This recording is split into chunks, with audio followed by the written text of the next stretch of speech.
este trabajo es el resultado de toda la investigación que hice durante el doctorado.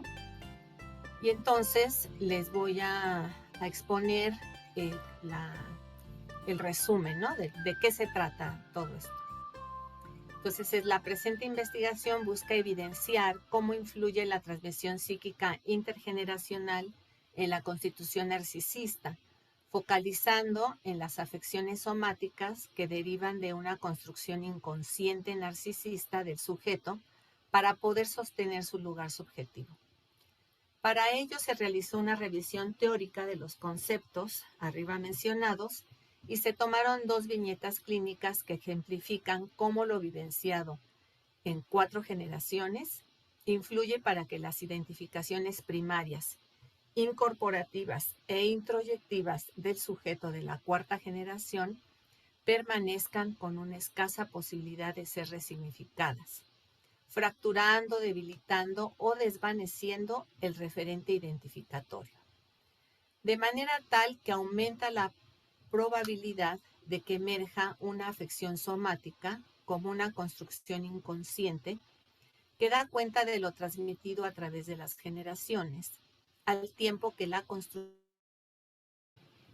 El trabajo realizado, decía, concluye que la construcción inconsciente de la afección somática no se relaciona con la sublimación ni opera en ella la ley, sino que es una construcción abyecta y dolorosa, una construcción criptófora que el analista, a través de la transferencia, tiene que darle lugar para que opere como organizador de los fantasmas arcaicos familiares. Entonces voy a desplegar un tejido con 3 hilos: la afección somática, el narcisismo afectado por lo intergeneracional y el tejido final, que será la afección somática como una construcción narcisista intergeneracional. De por sí, estos 3 temas por sí mismos son temas que podríamos profundizar, ¿no? Mucho, pero bueno, voy a hacer como un recorrido muy somero y en la identificación, que es la construcción narcisista, me voy a detener un poco más. Entonces, el primer hilo es el estudio de la afección somática. En la psicosomática encontramos diferentes maneras de entender la enfermedad, ¿sí? Muchos autores aportan rasgos que podemos ir integrando en una descripción fenomenológica de lo que pretende a veces ser una estructura del sujeto que enferma, como lo ponen Pierre Martí y Sami Ali desde la Escuela Psicosomática de París.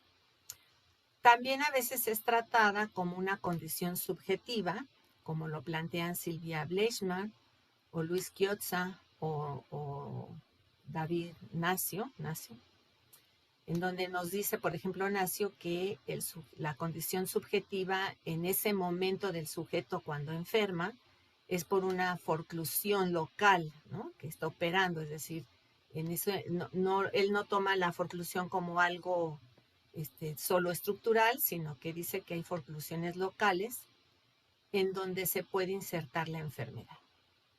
Después, como se puede tomar también como un fenómeno clínico, desde donde lo toman como Lacan y Jangir, o como una ruptura de la unidad psique-soma como Winnicott, o como una representación de la pulsión de muerte puesta en el cuerpo, como lo ponen Green o Christophe de Jouvre.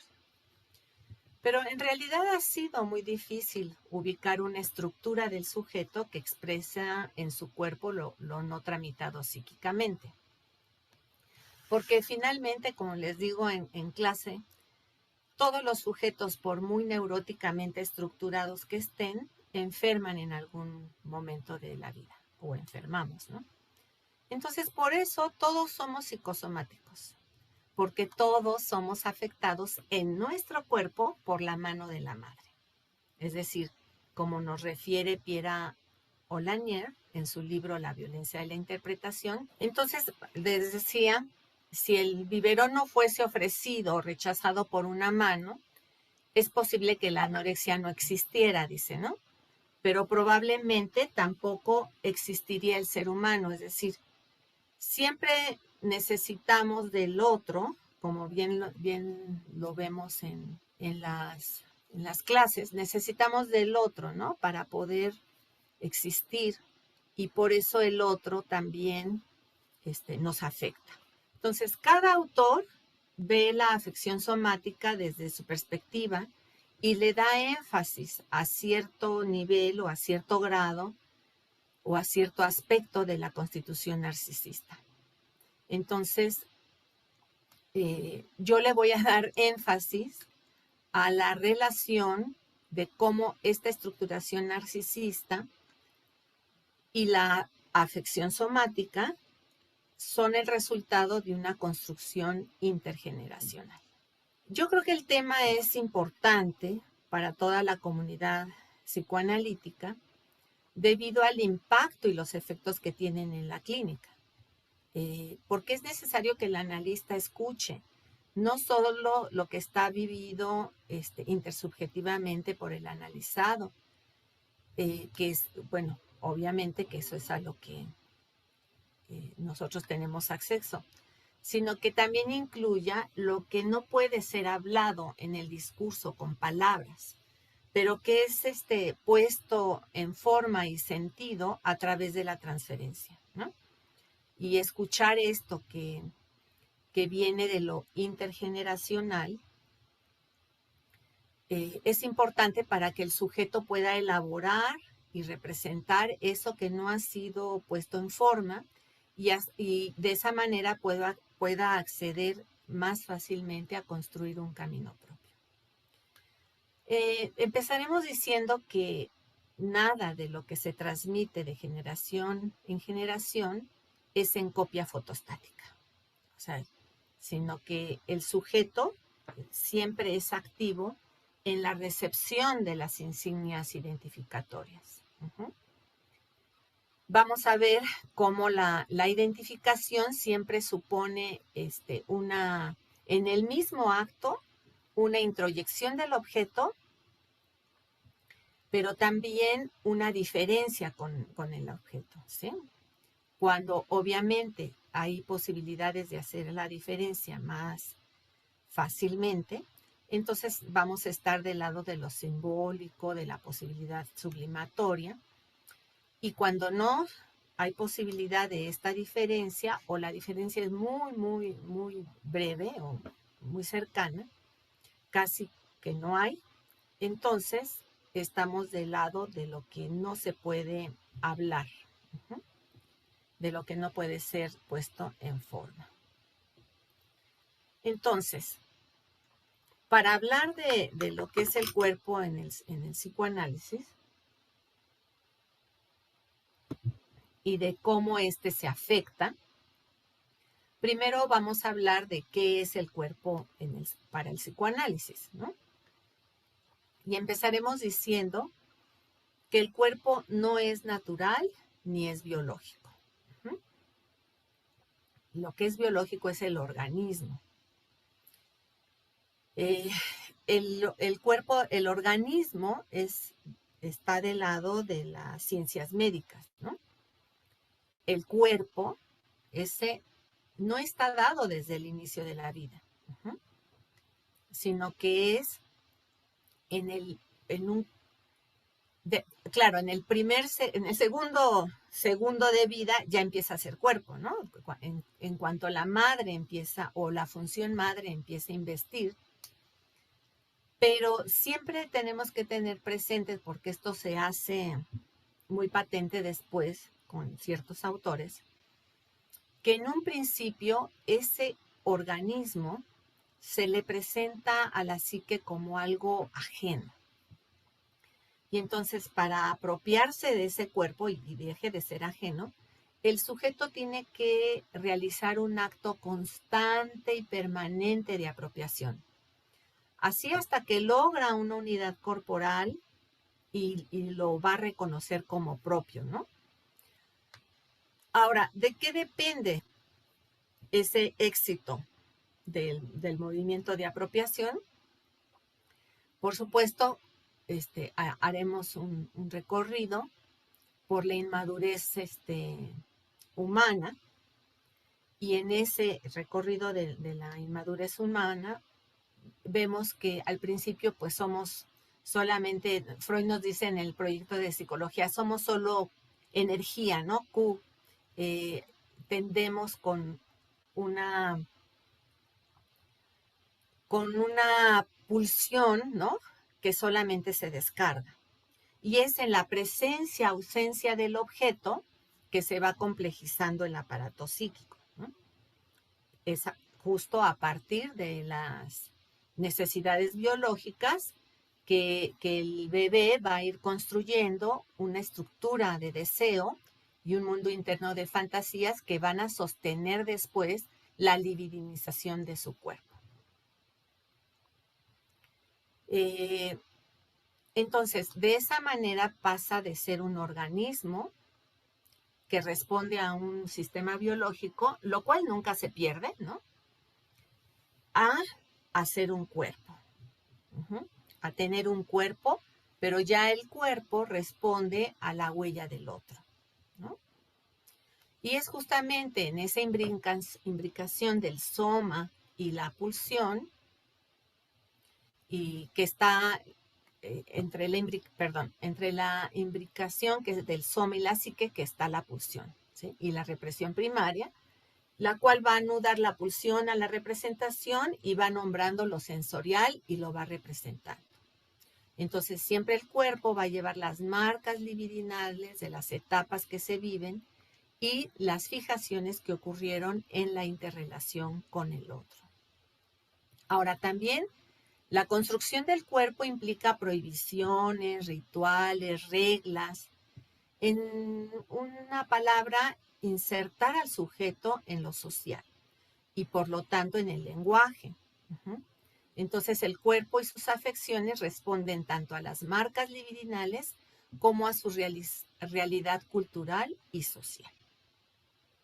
Entonces, desde una perspectiva psicoanalítica, el cuerpo se ve afectado de varias maneras. Tenemos la forma histérica, la hipocondría y la afección somática o enfermedad psicosomática. La forma histérica, una de las formas en que se afecta el cuerpo, que vemos afectado el cuerpo en el psicoanálisis, es la forma histérica, en donde la histérica enferma porque convierte el afecto que está reprimido y lo desplaza al cuerpo, ¿no? Entonces decimos que hay un desplazamiento y enferma por conversión. En la conversión siempre está el deseo y lo que se le opone al deseo. Es decir, la conversión es el síntoma que está saliendo por ese conflicto. Y el núcleo del problema está en el mecanismo de la represión y cómo retorna lo reprimido, ¿sí? Siempre ahí en la neurosis, en la histeria, está privando Edipo y castración. O sea, hay ley y hay riqueza fantasmática, y el síntoma histérico puede ser leído como el sueño o como cualquier formación del inconsciente. Bueno, entonces la segunda forma es en la que se ve afectado el cuerpo, es la hipocondría.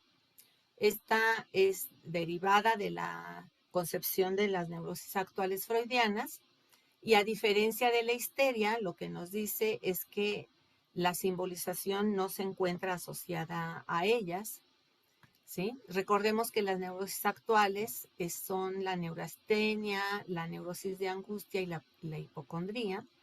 Y su origen, nos dice Freud, que no hay que buscarlo en la historia psicosexual del sujeto, sino que más bien forman parte de la sexualidad actual.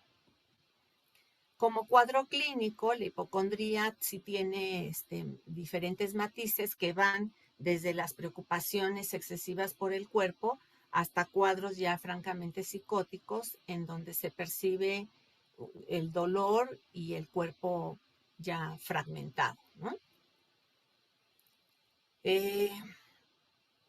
Entonces decíamos que a diferencia de la histeria, en estas no hay simbolización, pero tampoco hay una lesión, ¿sí?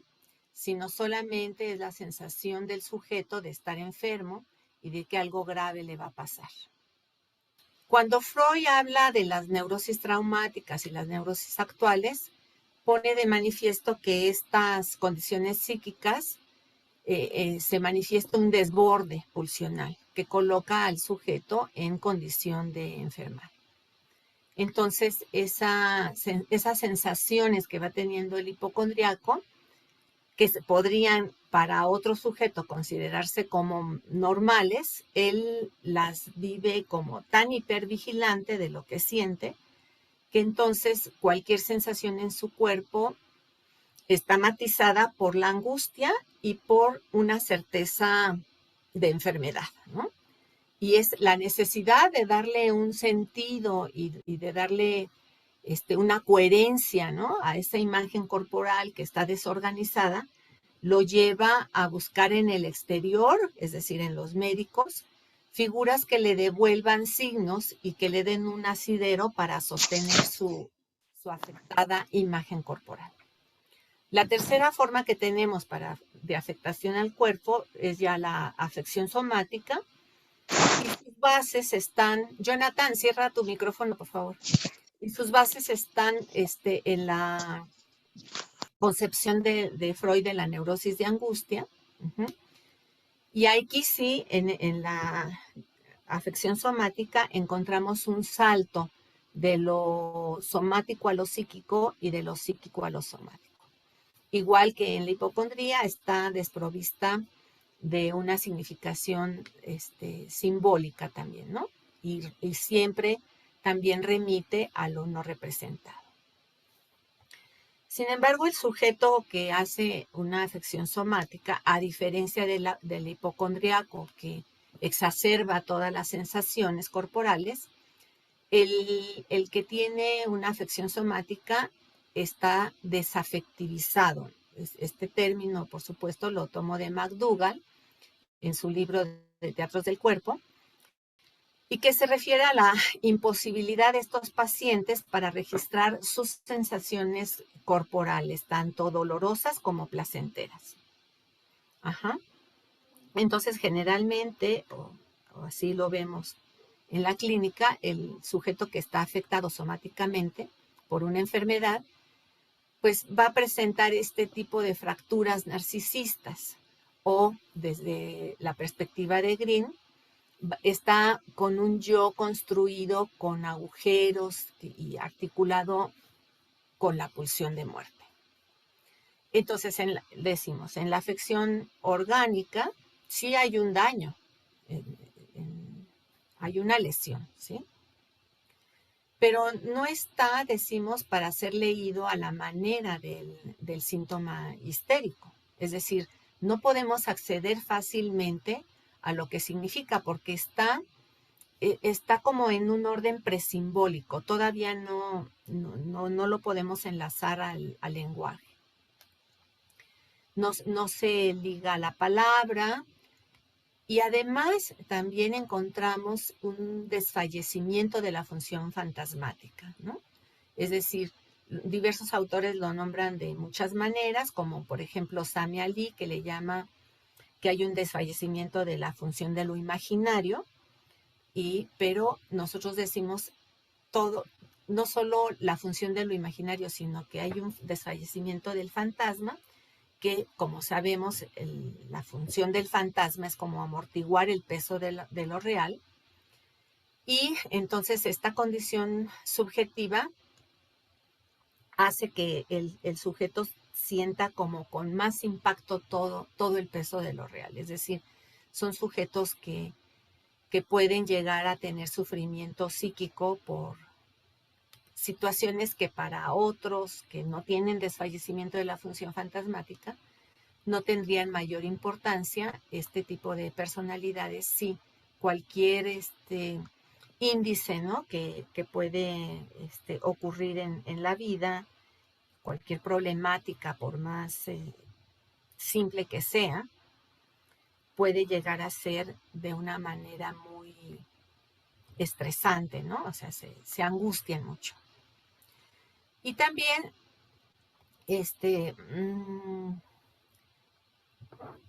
esta situación traumática, digamos que son más fácilmente traumatizables porque ahí la función fantasmática está fallando.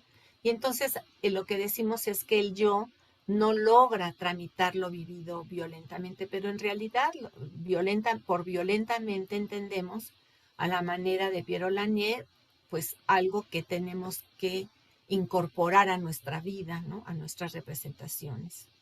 Y entonces ahí cuando eso ya desborda lo violento para el sujeto, entonces pues se libera, diríamos, se libera la posibilidad para que la pulsión de muerte empiece a actuar en el cuerpo. Bueno, entonces el segundo hilo es el funcionamiento narcisista. Sabemos en el narcisismo que el narcisismo se ve afectado por todas estas transmisiones intergeneracionales que se van haciendo porque en ellas también hay secretos, hay cosas que no se pueden hablar, hay situaciones encriptadas. Lo que les quiero mencionar de nuevo y hacer mucho énfasis en ello es que el niño, es decir, desde que somos muy pequeños, no somos pasivos frente a los emblemas identificatorios, ¿no? Todo lo que se nos transmite, afortunadamente, siempre tiene el sello del que lo recibe, ¿sí? Aun cuando se puede hacer muy poco, ¿no? En todo ello, como en el caso de la psicosis, siempre es algo, hay algo que, por muy pequeña que sea la diferencia, pero hay algo que se puede ver del sujeto. Entonces, ¿en qué momento la filiación paterna opera? Para que pueda operar y construirse el deseo del padre, es porque el padre, a su vez, tuvo un padre que le logró transmitir y sostener ese lugar de padre. Es decir, porque hubo una represión, hubo un mecanismo de represión y se puede colocar en ese lugar. Caso contrario, cuando es cuestionado ese lugar desde una posición narcisista omnipotente, eso detiene el deseo de transmisión. Cuando hay un padre omnipotente que lo puede todo, que lo sabe todo, o una madre que lo puede todo y lo sabe todo, es decir, que no están castrados, hay dificultades para que la temporalidad se instaure. Por ejemplo, un padre omnipotente que no reconoce su condición de mortal, es decir, su condición de mortal lo que quiere decir es que no se da por enterado de que en algún momento va a dejar de existir. Y dejar de existir, o sea, que uno tenga muy dentro de su corazoncito, aunque uno diga, bueno, sí, no, me voy a morir en cualquier momento, sí, pero uno no lo está esperando, ¿sí? Y sin embargo sabe muy dentro de uno que eso puede ocurrir, que no somos inmortales, ¿no? Sin embargo, la personalidad narcisista sí tiene eso trastornado y entonces a veces se colocan en una condición omnipotente en donde la temporalidad está fuera de lugar y eso impide la transmisión de los emblemas identificatorios a la siguiente generación. Porque entonces la función de corte no se puede transmitir bajo una temporalidad en donde no hay un tiempo futuro, ¿no? En donde el sujeto no se proyecta a un futuro como mortal. Entonces se fractura también la posibilidad de transmisión frente a la omnipotencia y entonces el descendiente, el que viene más adelante, va a dudar. O sea, siempre hay una duda de si somos hijos de quien somos o no, ¿verdad? a veces, dice, pues, las historias y los cuentos infantiles explotan mucho eso, ¿no? Diciendo, no, estos no son mis padres, ¿no? Los verdaderos van a venir y me van a rescatar de aquí. Pero eso se da con más facilidad o con más frecuencia cuando hay unos padres omnipotentes que no escuchan al hijo, que se le imponen, que ejercen violencia, y entonces eso hace que el contenido de lo que se va transmitiendo tenga problemas, ¿no? Tenga un contenido traumático, y que se da desde lo que no se puede tener en la conciencia, de lo que quedó en forma de hueco, es decir, de lo que los autores llaman la forma negativa de transmisión. Uh-huh. Ahora, también en ese sentido yo llamé la transmisión negativa de la transmisión intergeneracional a ese tipo de situación donde se transmite lo traumático, lo negativo, lo que está en forma de hueco, lo que no ha venido. Uh-huh. Pero hay una forma más positiva de ver la transmisión, uh-huh, que es, desde mi punto de vista, de mayor riqueza teórica y metapsicológica, cuando lo que se transmite es a través de la identificación, ¿no? Se transmite todo, no solo con lo que es traumático, sino también lo que es violento a la forma y la manera en que lo ve Pierre Lanier, ¿no? De cómo lo tenemos que elaborar, lo que se nos transmite. Entonces, lo que es vivido como traumático, por traumático es irrepresentable, y llega a excluir al sujeto del circuito de deseo, ¿no? No lo inserta en un circuito de deseo. Pero no es lo único que tenemos que ver en la transmisión. También lo que tenemos que ver es cómo queda el piso identificatorio, ¿sí? Y para que podamos nosotros, frente a lo que va viviendo el sujeto, sea traumático o no, es decir, sea violento nada más en una forma primaria, poder hacer que el piso identificatorio se vaya reacomodando, ¿no? Entonces, digamos que la identificación es la forma en que el sujeto adquiere lo intergeneracional. En el narcisismo, decía yo que el segundo hilo es el narcisismo. En el narcisismo, pues sí, yo traía para desplegarles muchos autores, pero voy a ir como acotando.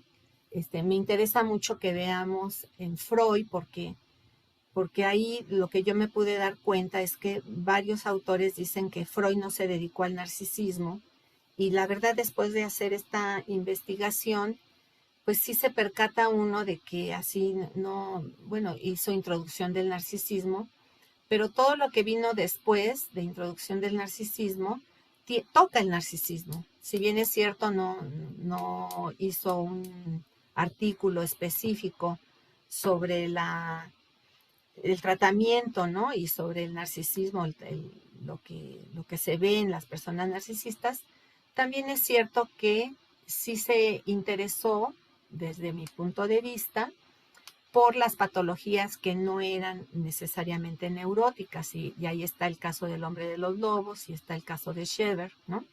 Como para poder ver cómo catapultó a Freud para estudiar el narcisismo, ¿no?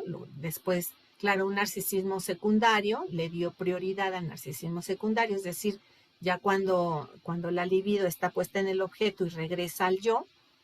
Eso sí lo estudió con esos casos, pero también no dejó de lado con sus primeros escritos lo que pasaba en los primeros momentos de vida, ¿no? Y ahí tenemos la primera experiencia de satisfacción, las inscripciones primarias de las que nos habla en la carta 52. O sea, como dice uno de los autores, pues sí dejó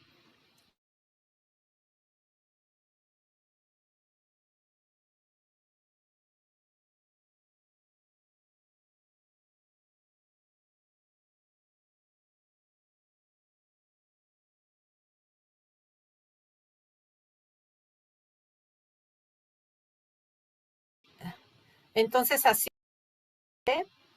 muy brevemente, les voy a decir más o menos el recorrido que tuvo Freud en esto del narcisismo.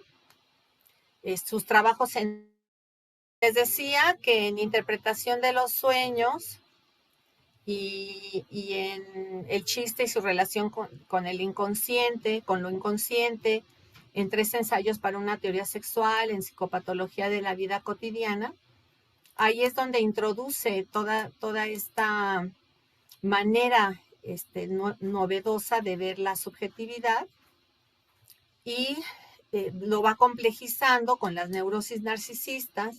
Les decía la lectura psicoanalítica de Leonardo, Scheder, son textos donde la primera tópica pues no alcanzaba a dar cuenta de las relaciones de objeto narcisista y su reversión libidinal al yo. Entonces, desde el inicio el narcisismo se impone, ¿no?, como una necesidad para explicar fenómenos como la idealización, el enamoramiento y la hipnosis. Y entonces les da prioridad y va complejizando para poder explicar la esquizofrenia y la paranoia como una retracción de la libido objetal al yo, que no lo enriquece, sino que lo inhibe, ¿no?, lo empobrece. Hasta que llega, por supuesto, el texto de introducción del narcisismo, y ahí ya le da un viraje teórico a toda esta situación del narcisismo. A ver,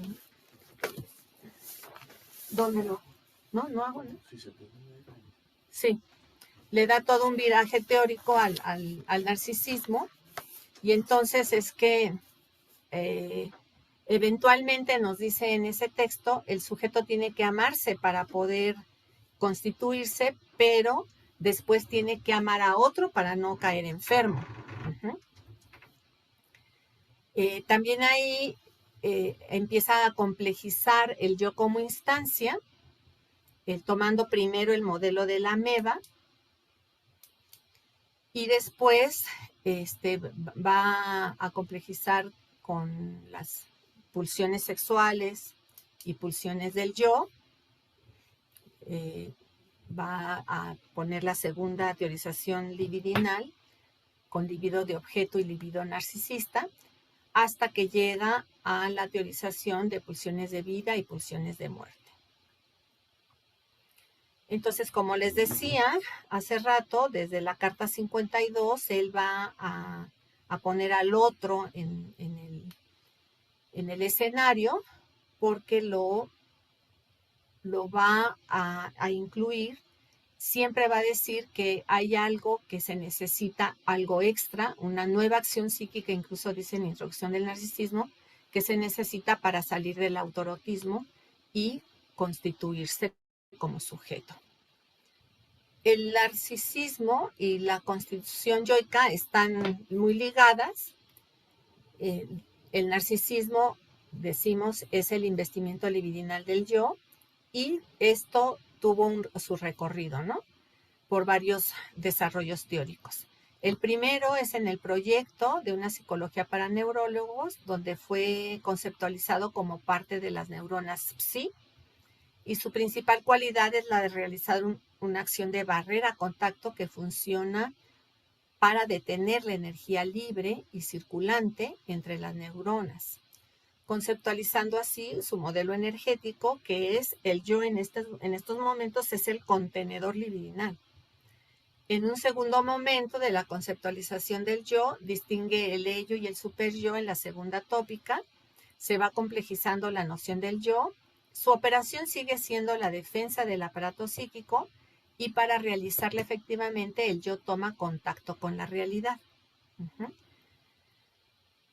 Ahí también incluye la identificación con el objeto con el cual se ha realizado la investidura objetal, identificando a un yo complejo ligado a la identificación y al narcisismo.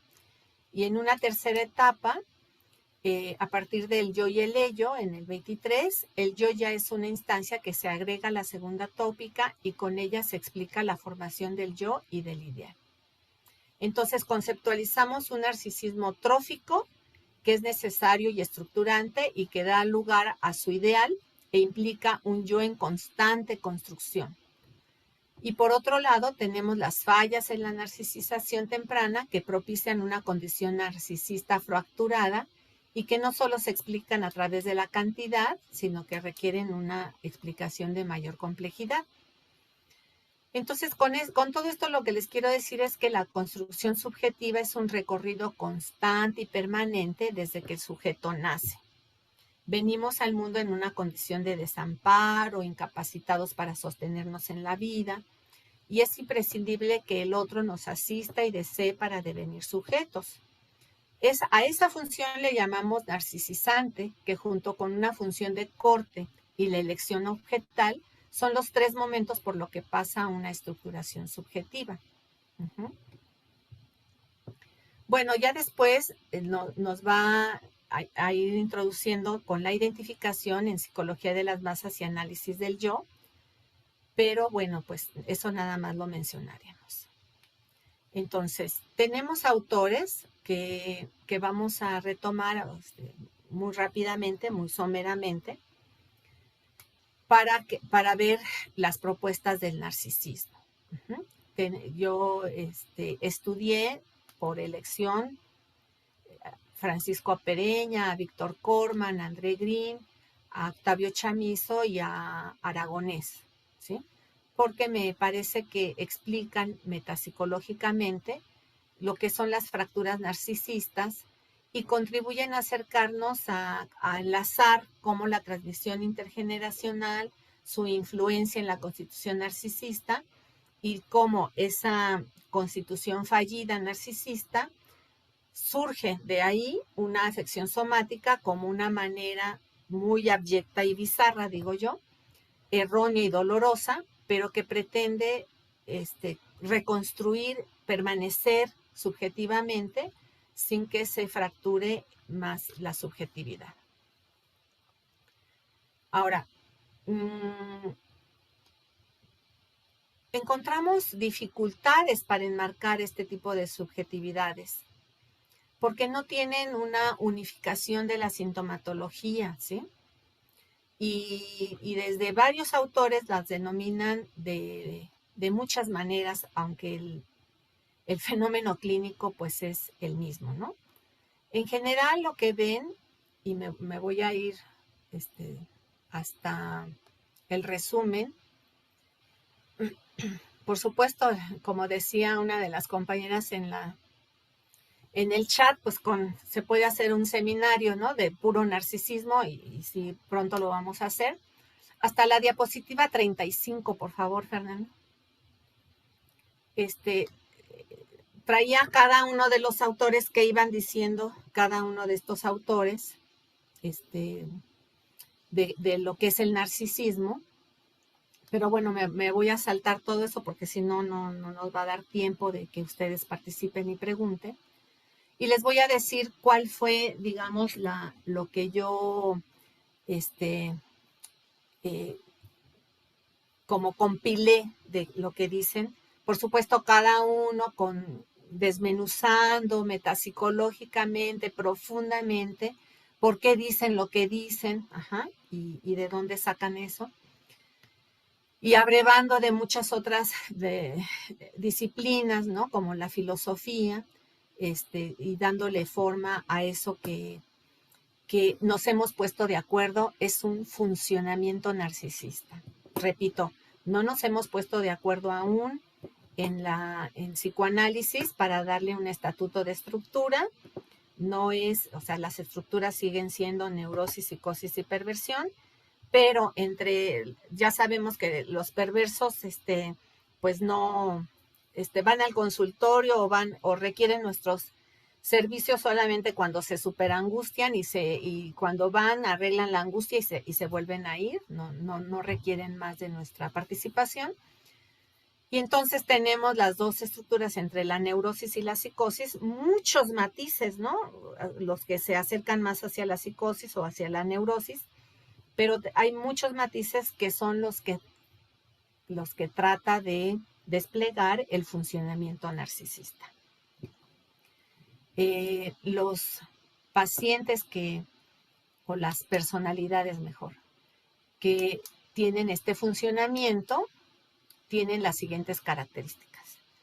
Fallas en la temporalidad, o sea, tienen dificultad para proyectarse, para vivir el presente o para ir al pasado o para proyectarse a un futuro, ¿sí? Tienen este tipo de fallas. Ustedes deben de haber encontrado en su vida cotidiana o en la consulta sujetos que o están permanentemente en el pasado, en lo que fueron, en lo que les dolió, en lo que les hicieron, y de ahí es bien difícil sacarlos, o al revés, están en un presente continuo, en donde les pregunta a uno que si asocian algo y le dicen a uno, pues no me recuerda nada. Uh-huh. Es decir, tienen hasta fallas en la asociación libre, o pacientes que siempre se están proyectando a un futuro permanentemente, pasan en ensoñaciones en donde van a ser y cuando sean, ¿no? Y cuando logren, y cuando tengan, y cuando etcétera. Y entonces ese también son fallas en el funcionamiento de la temporalidad. Y no se instauró la temporalidad porque, como les dije hace rato, hubo violencia en la función paterna y materna, ¿no? Bueno, cuando decimos función materna, nos referimos al padre primordial, que desde Freud es un padre que comprende al padre y la madre, ¿no? Digamos, no al padre y la madre, a la función materna y paterna, juntos, ¿no? Entonces, cuando esta función se ve muy afectada por la violencia que se ejerce, entonces hay omnipotencia, hay predominancia del pensamiento omnipotente, y el sujeto actúa o preponderantemente con situaciones en donde él se las puede todas, ¿no? Es el clásico narcisista, ¿no? Que uno lo que ve es que no se baja de su pedestal, está siempre en una omnipotencia en donde no le pasa nada. Esto, cuando funciona a través del cuerpo, es muy, muy, muy complicado porque funcionan con una situación en el cuerpo que puede llevarlos incluso a la muerte, ¿no? Porque si no les pasa nada, o sea, es el clásico aquel que dice, no, yo sin condón, porque no, a mí no me pasa nada. Pues, uno piensa, pues ni que fuera de Marte, ¿no? Pues te vas a contaminar. No, a ellos no les pasa nada, pero es como una situación omnipotente, un pensar que efectivamente a ellos por algo, porque les falla el juicio, entonces no les va a pasar nada, y eso pues lo vemos muy comúnmente en la adolescencia, pero ya cuando son adultos más tardíos, pues es una condición del funcionamiento narcisista. También hay problemas en la instauración de la diferencia sexual. Es decir, si estiramos un poco eso, es que existen problemas para establecer la diferencia entre yo y no yo, ¿sí? Son los clásicos sujetos que no aceptan la diferencia en el sentido de ser homofóbicos o que les causa algo, ¿no? Incluso el que el otro piense diferente, ¿no?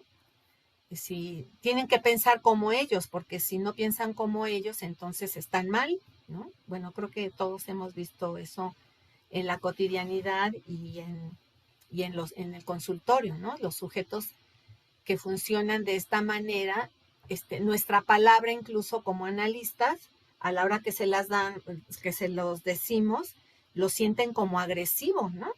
Sienten como que, ¿por qué me está diciendo eso? Diría uno de mis pacientes, hoy siento como que me lanza cuchillos, ¿no? Cuando me dice algo.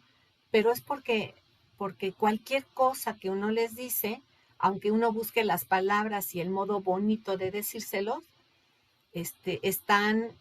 lo sienten tan diferente, o sea, cualquier diferencia la sienten amenazadora. Hay una rigidez defensiva relacionada con la inseguridad, la vacuidad, el aburrimiento y el tedio.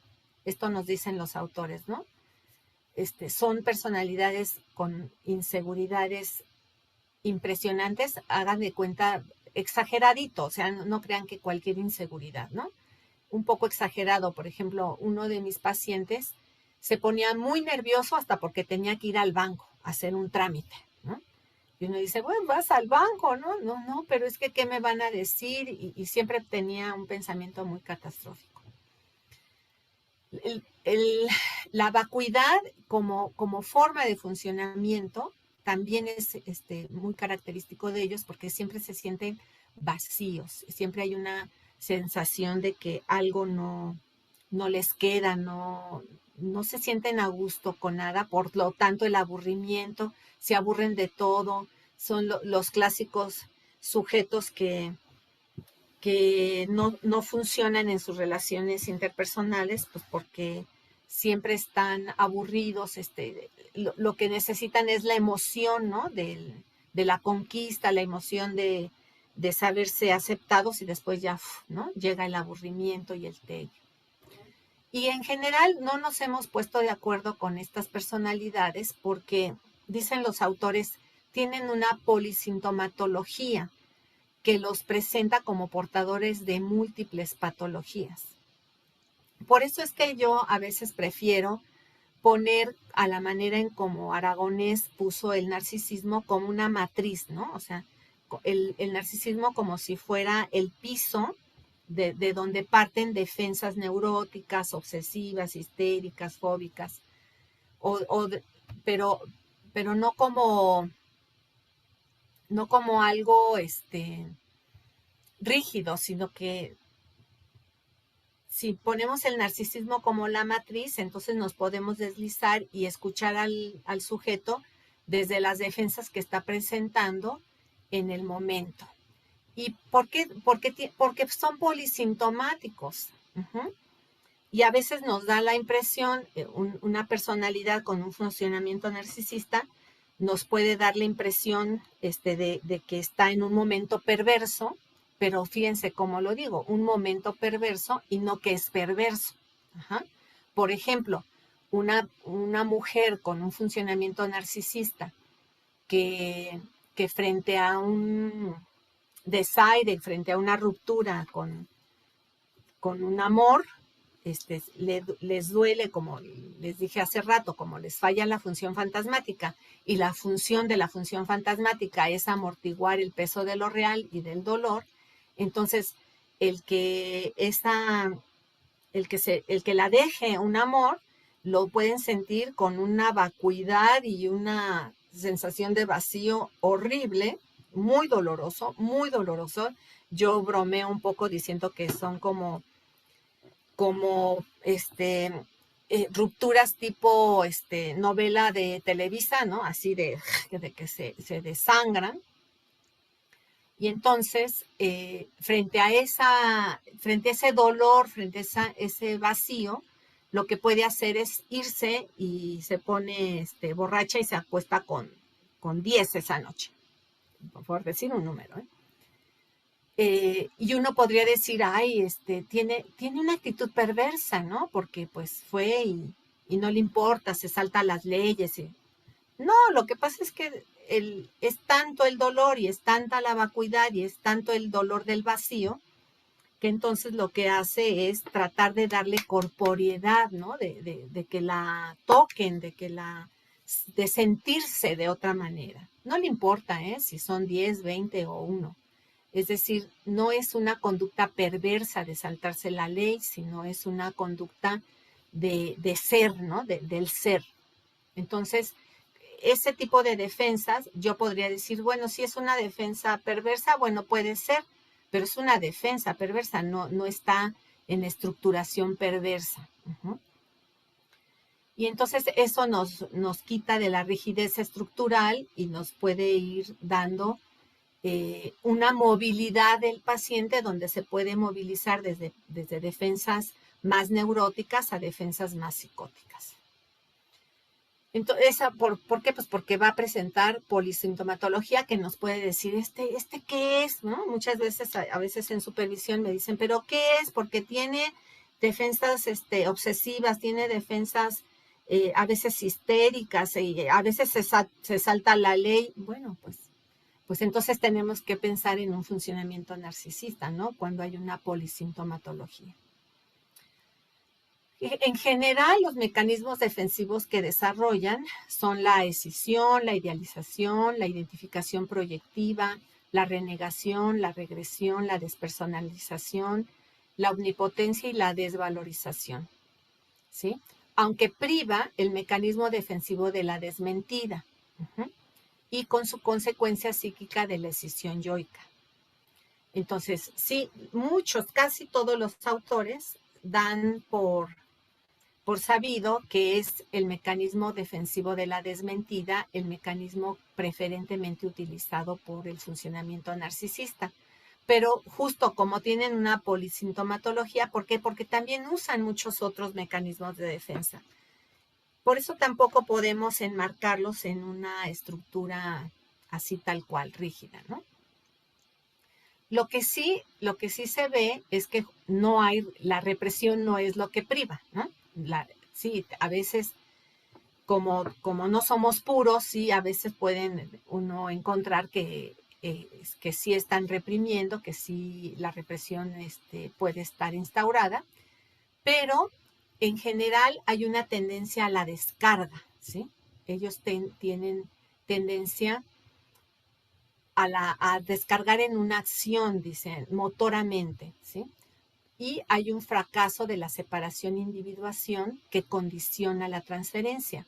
Este tipo de personalidades tiene mucho miedo de depender del analista, ¿no? En general nos cuesta trabajo hacer la relación transferencial con ellos. Cuesta trabajo que se liguen, que se comprometan, que estén. Pero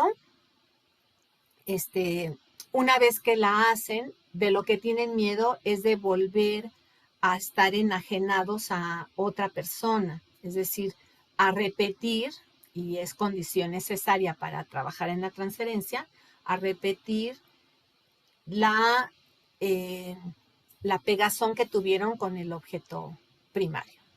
Y entonces, siempre nos dicen, ¿no? Cuando ya lograron hacer la relación objetal, en el supuesto en que sí la hagan, si no es que se van antes,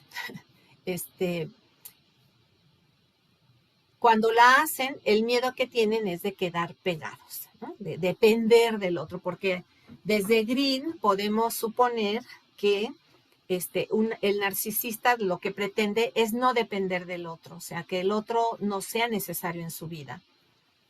Y bueno, eso, por supuesto, va a ser transferencialmente también con nosotros y están en esa ambivalencia, ¿no? Sí quieren estar porque saben que es su oportunidad para poder salir de ello, pero al mismo tiempo no quieren estar porque eso lo que les demandaría es depender un poco del objeto. Y sí, cuando lo logran hacer, sí necesitan pasar por una etapa de dependencia, porque si no, la transferencia no se puede resolver. Por supuesto, ahí uno es el que tiene que estar bien listo porque la transferencia es muy fácil también para el analista quedar enajenado en esa transferencia y quedar también con un paciente que puede durar muchísimos años, ¿no? Entonces uno tiene que también poder propiciar que ese paciente se vaya, ¿no? Ya una vez que logró en la transferencia resolver esa transferencia y esa dependencia, entonces también uno tiene que propiciar que siga su camino y que no lo necesite a uno, porque si no, entonces sería como repetirle lo mismo que le hizo el objeto el objeto primario, ¿no? La desmentida también es un mecanismo que nos lleva a muchas complicaciones en la clínica, porque si ustedes se dan cuenta, la desmentida es al mismo tiempo sí y en el mismo momento no, ¿sí?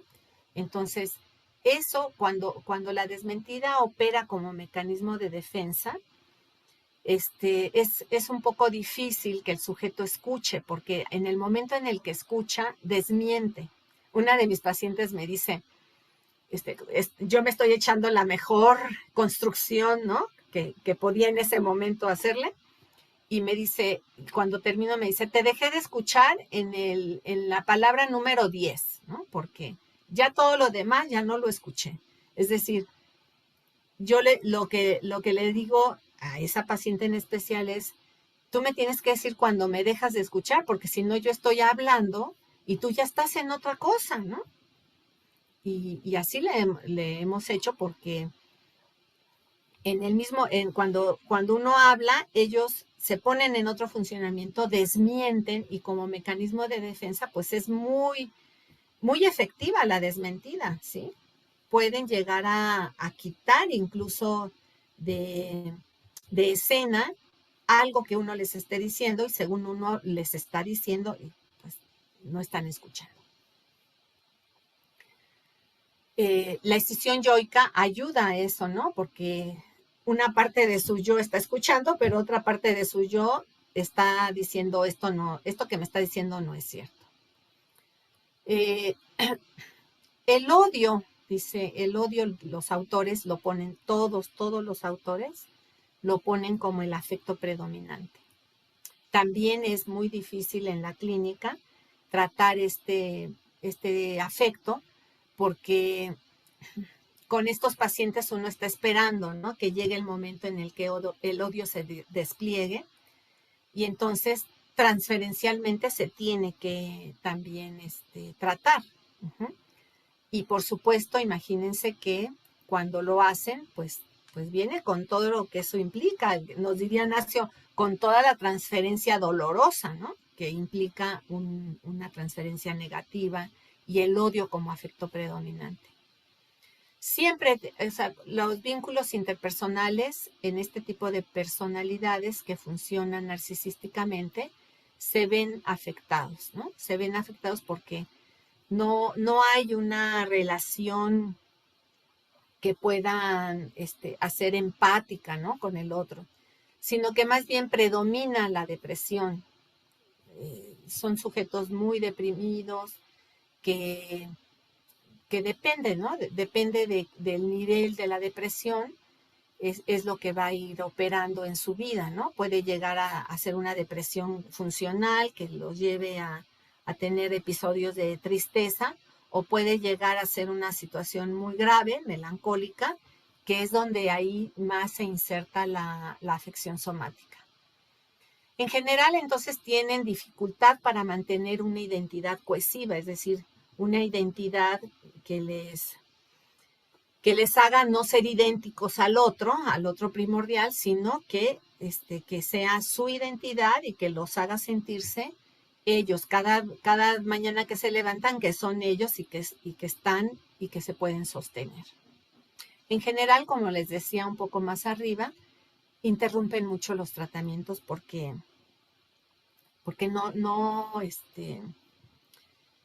no soportan mucho, ¿no? Al otro, la palabra del otro. Les decía, con esta situación del ascetismo, de querer ser ellos solamente, de poder solos, la frustración que eso significa, ¿no? De que los dejaron solos. Entonces ellos lo que necesitan es demostrarse a sí mismos que pueden siempre solos.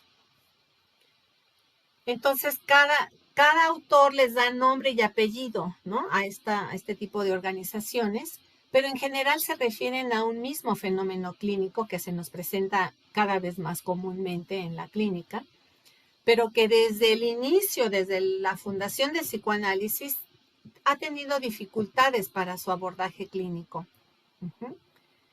Y sin embargo, con un autor como Corman, que nos propone una teoría de la complejidad como para no rigidizarnos en la psicopatología del sujeto, podemos tener algo más rico como para poder hacer que estas identificaciones se vayan moviendo de la constitución narcisista, y de ahí nos vamos hacia la constitución narcisista y la identificación. Solamente diré que 3 identificaciones, ¿no? La primera, la primaria incorporativa, la narcisista y la estructurante edípica. Porque, aunque hay más, no nos vamos a detener en ello. Nos vamos, por favor, a la 36, por favor. Ahora, el tercer hilo es lo intergeneracional, ¿sí? En el tercer hilo, que es lo intergeneracional, lo que revisé yo en la investigación es que se le llamaba transgeneracional en general, ¿no? O sea, lo que era transmitido transgeneracionalmente. Y encontramos en este sentido varias líneas de acción, ¿no? De estudio. Por un lado están los aportes de 2 autores, que si ustedes googlean lo transgeneracional, les va a salir, que son Nicholas Abraham y Maria Torok, sobre su teoría del fantasma y la cripta, ¿sí? En esta teorización tienen gran importancia los hechos traumáticos que están vividos, ¿no? por las generaciones anteriores y que no pudieron ser elaborados, y más que eso, que están condenados a un secreto. El secreto en este tipo de teorización es muy importante, ¿sí? Esta teorización la desplegaron muy claramente en su libro La corteza y el núcleo. Y después de esa teorización se desprenden muchas otras teorizaciones, ¿sí? Como la de Cicerón, que está plasmada la investigación en el libro El psiquismo ante la prueba de las generaciones, que está que se los puse de bibliografía para lo del curso, y que se centraron en lo que no se habla y que no se puede hablar porque es traumático, y que en generaciones posteriores no se puede representar y por lo tanto tampoco se puede pensar, ¿no? Entonces va de lo que no se pudo decir en el momento porque fue muy traumático, hasta lo que después en la siguiente generación no se puede hablar de ello porque pues está condenado al secreto, pero en la tercera generación ya no se puede pensar en ello, ¿no? No puede ser pensado y solamente quedan los efectos de eso que no pudo ser dicho en su momento. Entonces, la otra vertiente de lo transgeneracional es la que propone el grupo de Caes, que es René Caes, Aide Feinberg, Michelle Enríquez y Jean-José Baranés, y que sus propuestas versan sobre el trabajo de lo no representado y lo que no advertido, y lo plasmaron en el libro La transmisión de la vida psíquica entre generaciones, que también les puse en la bibliografía. Y el tema central del libro es lo de negativo, es decir, lo que no alcanza a advenir en el aparato psíquico y por ello se transmite en forma negativa a la siguiente generación. Muchos artículos que tratan sobre lo transgeneracional y cómo se afecta el narcisismo.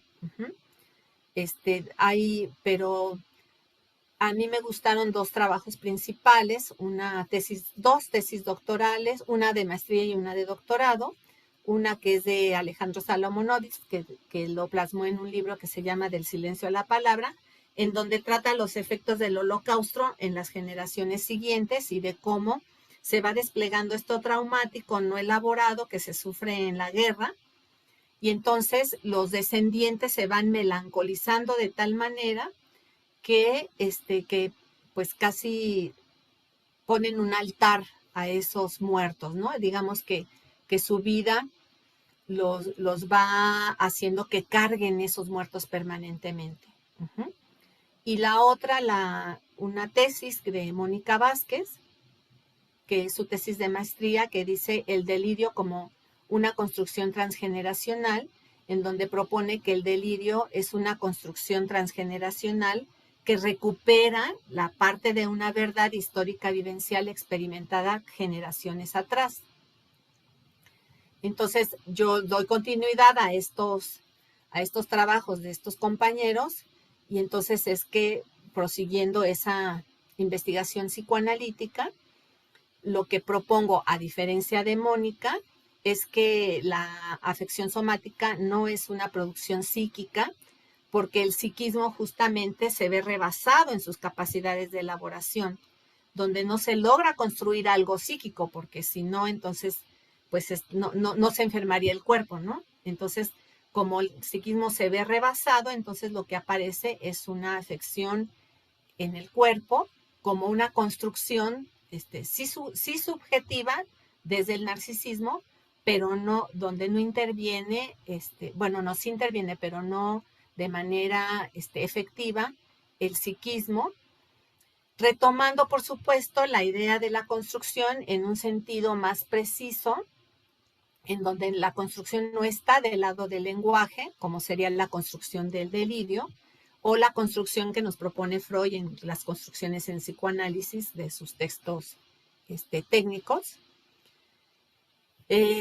y que supone, en ese texto técnico, dice Freud, que supone una diferencia con la interpretación, que es muy cortita, breve, ¿no? En cambio, la construcción es más narrativa, más conjetural, ¿sí? El analista propone una escena. La construcción de la afección somática, lo que yo estoy proponiendo es que su narrativa es enigmática, o sea, no sabemos bien de dónde viene esta manera de jeroglífico, y se le presenta al analista como una construcción que no tiene palabras, ¿no? Sino que está puesta en el cuerpo. Bueno, entonces, ¿por qué voy a proponer? Ya les dije cómo se ha tratado lo transgeneracional. Entonces, si nos vamos a lo transgeneracional, podríamos decir que lo transgeneracional pues, nos va a llevar a Adán y Eva, ¿no? En una situación mítica. Y eso no es lo que a nosotros nos interesa, ¿sí? Porque incluso esto lo pensé porque algunos pacientes me decían, pues que cuando veíamos que había ahí situaciones generacionales que estaban involucradas en su sintomatología, me decían, sí, pero ¿y cómo le hago? Pues si yo no sé, mi tatarabuelo qué fue, o que sé que hubo un homicidio por ahí, pero pues, ¿cómo lo rescato? ¿Sí? Entonces eso me hizo pensar, ¿y si será necesario irnos hasta las más generaciones? Porque eso como que hasta causaba cierta angustia, ¿no? ¿Sí será? ¿O qué pasa en lo netamente psicoanalítica? ¿Qué pasa? ¿Cuántas generaciones son las que podemos recuperar, o que son las que más tienen una huella en el aparato psíquico? Y entonces, gracias a David Urbaday, que es mi compañero de doctorado, que es matemático además, me propuso una figura, ¿no? Como esta que les estoy presentando, y que es una demostración gráfica, ¿no? De lo que podríamos tener como a la mitad del cuadrado, si lo dividimos después en un cuarto y después en un octavo, y así nos vamos dividiendo el cuadrado. Lo que observamos alegóricamente es que tenemos efectos de un primer orden, que es el medio, de un segundo orden, que es el cuarto, de un tercer orden, un octavo, y de un cuarto orden, que es el 16avo, y así sucesivamente hasta una división infinita, ¿sí? Pero nos preguntamos, ¿hasta qué orden de magnitud queremos observar los efectos? ¿O hasta qué orden de magnitud podemos trabajarlos subjetivamente?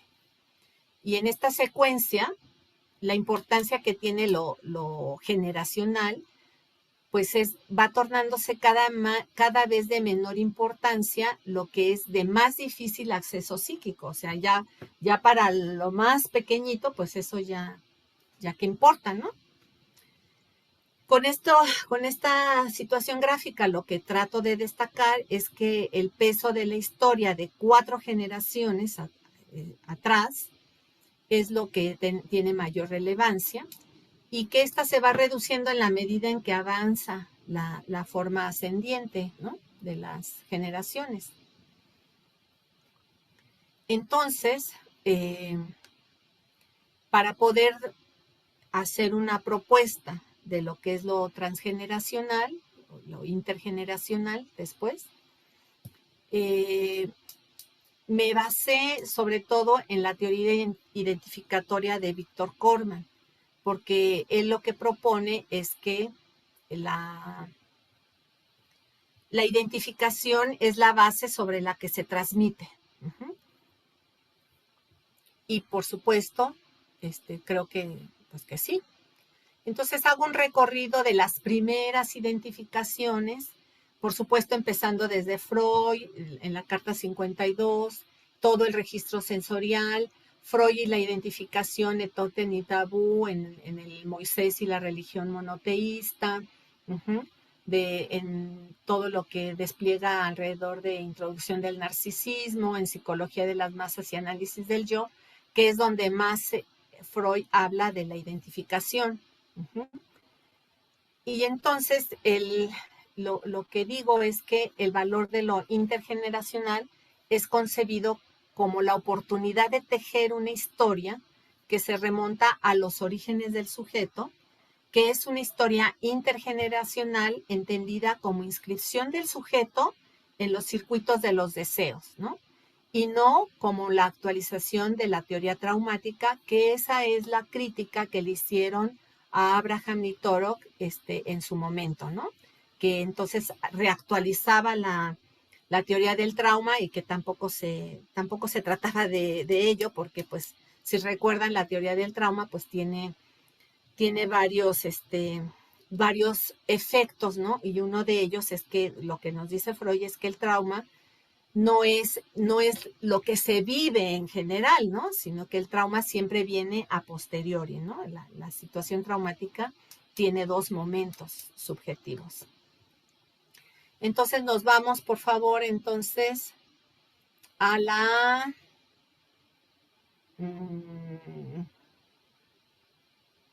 Bueno, por supuesto también desplegué toda la teorización de estos autores, de Caes y de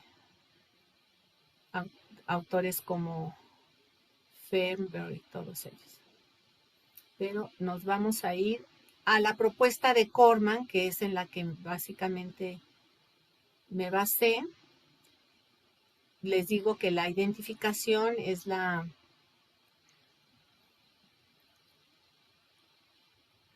través de la cual se transmiten los emblemas identificatorios. Entonces, lo que nos dice el autor es que hay una identificación primaria y tiene 2 modalidades, incorporativa e introyectiva, ¿sí? Les mencioné hace rato que se basa en muchas identificaciones, hace un recorrido muy exhaustivo sobre la identificación en psicoanálisis, pero nosotros vamos a tomar 3 modalidades de identificación. La primaria, con sus 2 modalidades de incorporativa e introyectiva, la identificación narcisista y la identificación secundaria edípica, porque es la que nos va a permitir ver el piso identificatorio. Entonces nos dice que en la identificación primaria, el padre, que constituye el primer eslabón de una cadena intergeneracional que va atravesando por sucesivas descendencias y que llega a nuestros días.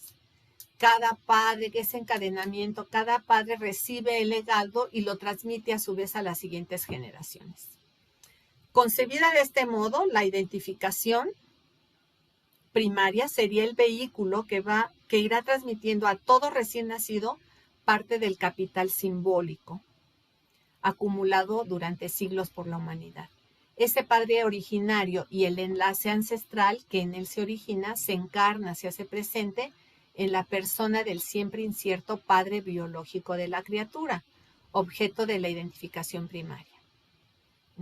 En la medida en que este último pueda asumirse como un elemento más de esa sucesión que le mantiene unido a sus descendientes lejanos y además cumpla con las otras funciones que le competen, habrá realizado el pasaje que le convierte de progenitor biológico en padre. Entonces es por la identificación primaria que el sujeto se inserta en la cadena transgeneracional, en el anudamiento propio de la descendencia humana y en la continuidad de lo más humano de la humanidad, perpetuando así la diferencia que existe entre la reproducción de esa especie y la animal, que está en juego la transmisión del capital simbólico de la humanidad, determinante para la estructuración psíquica. Dos rasgos de la identificación primaria son importantes.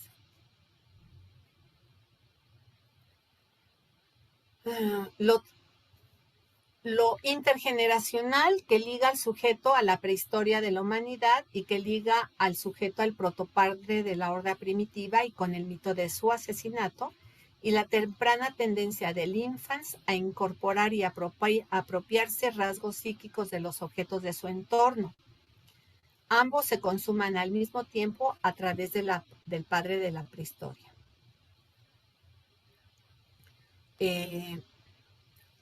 Pasamos a la 53, por favor. La identificación narcisista, ¿sí? En relación a la identificación narcisista, Corman resalta una característica importante. Nos dice la pervivencia psíquica del objeto total incorporado y a la relación que se establecerá con él en la mente. Considera que esta identificación está ligada más a la problemática del desamparo originario que al duelo por la pérdida. De ahí desprende varias tesis, pero lo que es importante es que la identificación narcisista supone que el objeto no fue introyectado.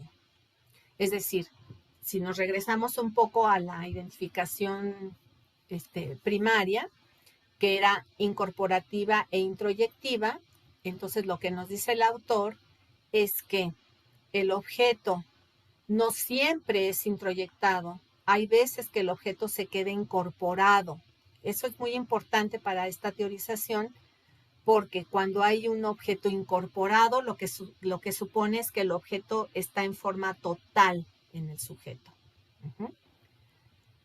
Entonces, la introyección ya no, la introyección, lo que opera en la introyección es una incorporación primero y después que el objeto sea metabolizado por el sujeto y se quede ya introyectado, lo que significa es haciendo la analogía con una función biológica que es la comida, es como si el objeto incorporado es como si se lo tragara uno como pastilla. Y la introyección lo que supone es que el sujeto lo masticó, lo saboreó, y en la analogía lo deglutó, lo pasó al estómago, lo procesó el estómago y se quedó con lo que nutre y lo demás lo desechó. No es muy, como toda metáfora, pues falla, porque en el psiquismo también, ojalá y nos quedáramos con lo bueno, ¿no? También nos quedamos con lo que falla, con lo que no nos sirve, con todo, o sea, con todo. Pero cuando hay una introyección, cuando hay la posibilidad de introyectar el objeto, entonces sí nos quedamos con algunos rasgos del objeto y no necesariamente con el objeto total, que eso es lo que dice con la identificación narcisista, en donde no hay posibilidad, o sea, parece que algo falló por la violencia del objeto y entonces no hay posibilidad de que se introyecte y entonces queda el objeto así como impactado, ¿sí? La identificación secundaria La siguiente, por favor, Fernando. Gracias.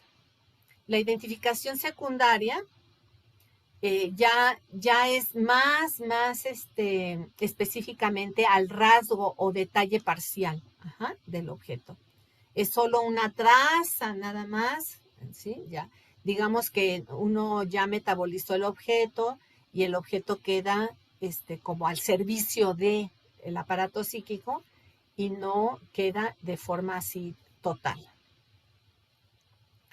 Entonces nos dice, si las identificaciones primarias fueron de índole incorporativas e introyectivas y no al rasgo sino al objeto total, las identificaciones secundarias edípicas suponen ya un yo que discrimina al sujeto del objeto.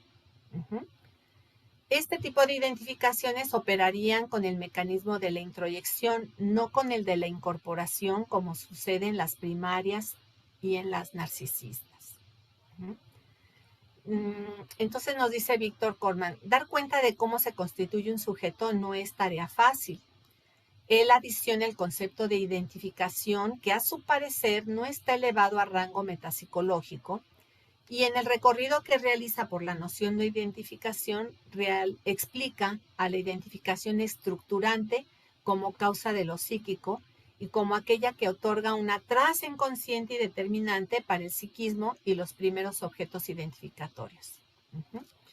Entonces, en lo que se refiere a lo intergeneracional, nos coloca en un lugar diferente a lo que se ha visto con CAES y con todos los demás, en las teorizaciones clásicas, en donde la transmisión intergeneracional se piensa de los abuelos a los padres y a los hijos, y que sería una deducción más o menos genealógica y que tendría en la teoría los orígenes un movimiento descendente.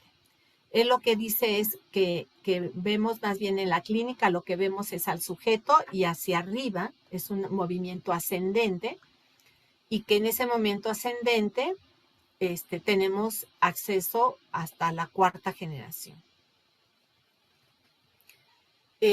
Bueno, entonces cuando ya lo social está introyectado, ya cuando hay un piso, dice que se hace un piso identificatorio y que los eventos nuevos que van llegando a la vida del sujeto ocupan que ese piso identificatorio se reacomode. Eso a mí me gusta, que es una forma freudiana también de decirlo, porque Freud nos dice lo mismo, ¿no? O sea, hay una resignificación constante de las identificaciones, pero este autor lo pone de nuevo en primer plano. Y entonces decimos, cuando algo ocurre violento en la vida del sujeto, se agrega al piso identificatorio, obliga a que el piso identificatorio se reacomode, y en ese reacomodo el psicoanálisis tiene mucho que hacer y mucho que decir, ¿no? Porque finalmente preguntémonos si no es realmente algo parecido a lo que hacemos en psicoanálisis. Es decir, lo que tratamos de hacer es de reacomodar ese piso identificatorio con nuevas representaciones que estén obligando al sujeto a reacomodarlo de otra manera menos sufriente. Bueno, entonces finalmente nos vamos al tejido final. Por favor, a la 59.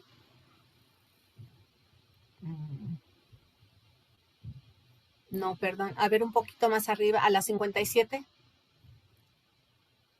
Anda. El tejido final, ¿no? Que es la afección somática como una construcción narcisista intergeneracional.